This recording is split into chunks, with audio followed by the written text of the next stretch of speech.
নমস্কার বন্ধুরা, কেমন আছেন সবাই? উজ্জয়িনী রান্নাবান্নাতে আবারও হাজির হয়ে গেছি আপনাদের সামনে নতুন আর একটি ভিডিও নিয়ে। তো আশা করি সবার মার্কেটিং কমপ্লিট, কারণ হাতে গোনার কয়েকটা দিনই তো বাকি পুজোর জন্য, তাই না? আমাদেরও মার্কেটিং কমপ্লিট প্রায়।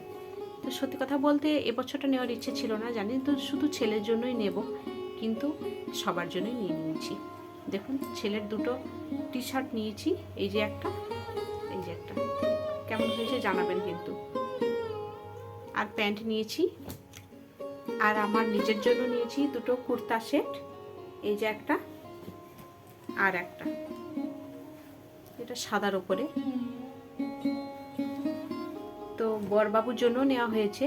তো ওখানে গিয়ে রেস্টুরেন্টে একটা নতুন রেসিপি খেলাম, মানে আমার কাছে নতুন জিনিসটা, আমি এর আগে কখনো খাইনি, আর বাড়িতে তো অবশ্যই বানাইনি।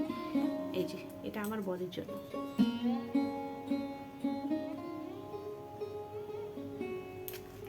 তো ওখানে যেটা খেয়েছিলাম শাহি এক কোরমা আর তন্দুরি রুটি, তো আজকে আমি সেটাই আপনাদের বানিয়ে দেখাবো। তো চলুন তাহলে শুরু করছি। তো বন্ধুরা, আমি এখানে শাহি এক কোরমা বানাতে গোটা 7 ডিম নিয়েছি। ডিমগুলোকে আগে থেকে সেদ্ধ করে নিয়েছিলাম, অল্প লবণ দিয়ে সেদ্ধ করে ঠান্ডা করে তারপরে ডিমগুলো ছাড়িয়ে রেখেছি। এবার একটা ছুরির সাহায্যে আমি একটু একটু করে ডিমগুলো কেটে নেব।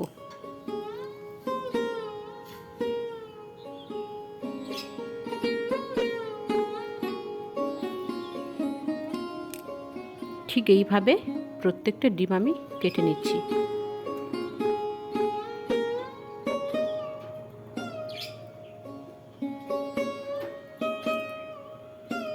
তো দেখুন, সবগুলো কাটা হয়ে গেছে।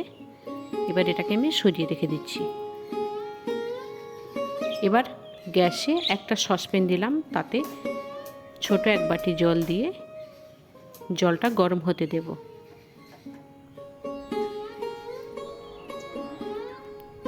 জল গরম হয়ে গেলে তাতে দিয়ে দিচ্ছি প্রায় 50 থেকে 60 গ্রাম কাজু বাদাম। কাজু বাদামটাকে এখানে দেওয়ার কারণ হচ্ছে কাজু বাদাম সেদ্ধ করব বলে, তাহলে রান্নায় দিলে কাজু বাদামের যে একটা স্মেল থাকে সেটা থাকবে না, খুব সহজেই রান্নাটা করা যাবে। তো সেদ্ধ হয়ে গেছে, আমি ওটাকে নামিয়ে রেখে দিয়েছি। এবার গ্যাসে একটা কড়াই বসিয়ে তাতে কিছুটা সাদা তেল দিচ্ছি। আগে থেকে কেটে রাখা একটা ছোট পেঁয়াজ দিয়ে দিলাম।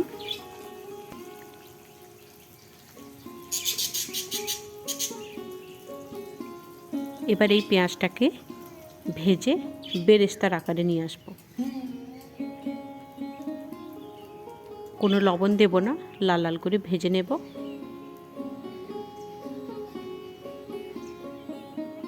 দেখুন ভাজা হয়ে গেছে। এবার আমি একটা প্লেটে এটা নামিয়ে নিচ্ছি তেল ঝরিয়ে।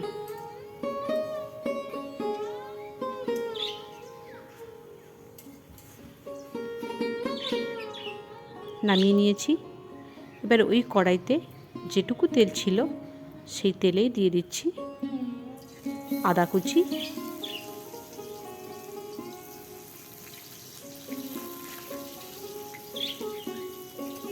আদাটা আগে দিচ্ছি কারণ আদার যে গন্ধটা সেটা তেলে যাতে তাড়াতাড়ি মরে যায়। এবার দিচ্ছি রসুন কুচি,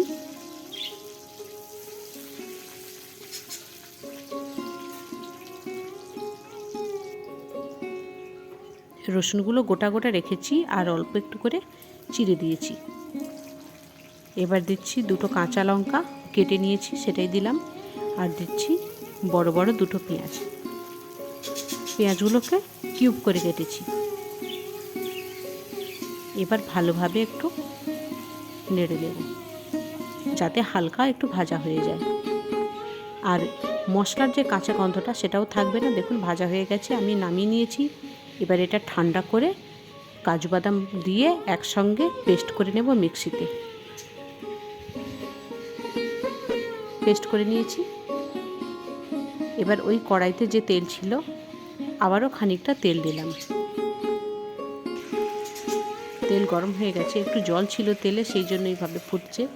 তো যাই হোক, তেল গরম হয়ে গেছে। এবার ওই বেটে রাখা পেস্ট দিয়ে দিলাম, দিয়ে ভালোভাবে নাড়িয়ে নিচ্ছি। আর মিক্সি ধোয়া জল দিয়ে দিলাম পরিমাণ মতো, দিচ্ছি সামান্য লবণ,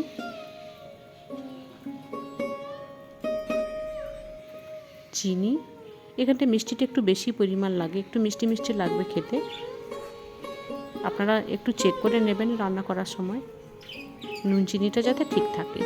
এবার এটাকে একটু সময় ধরে হালকা আঁচে একটু কষিয়ে নেব। তেল ছেড়ে আসলে ডিমগুলো দিয়ে দিচ্ছি, আবারও কিছুক্ষণ নাড়িয়ে নেব।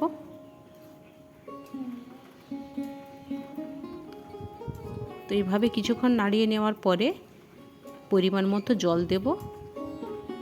আপনি যেরকম কারি খেতে চান সেরকমভাবেই জল দেবেন, দিয়ে ঢাকা লাগিয়ে একটু ফোটাবো।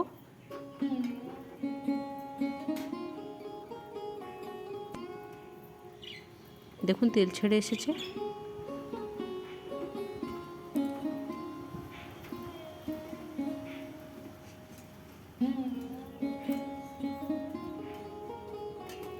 মশলাটা কষানো হয়ে গেছে, একটা সুন্দর গন্ধ বেরিয়েছে।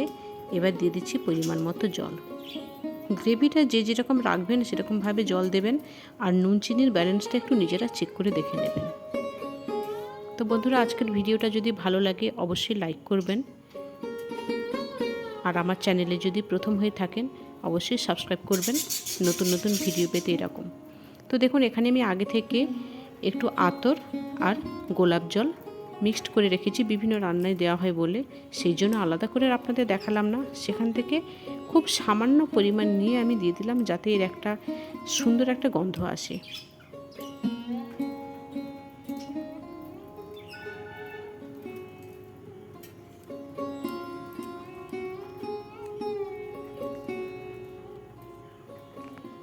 হয়ে গেছে, এবার নামিয়ে নেব, কারণ গ্রেভিটা আর ঘন করব না, এটা ঠান্ডা হলে বসে যাবে।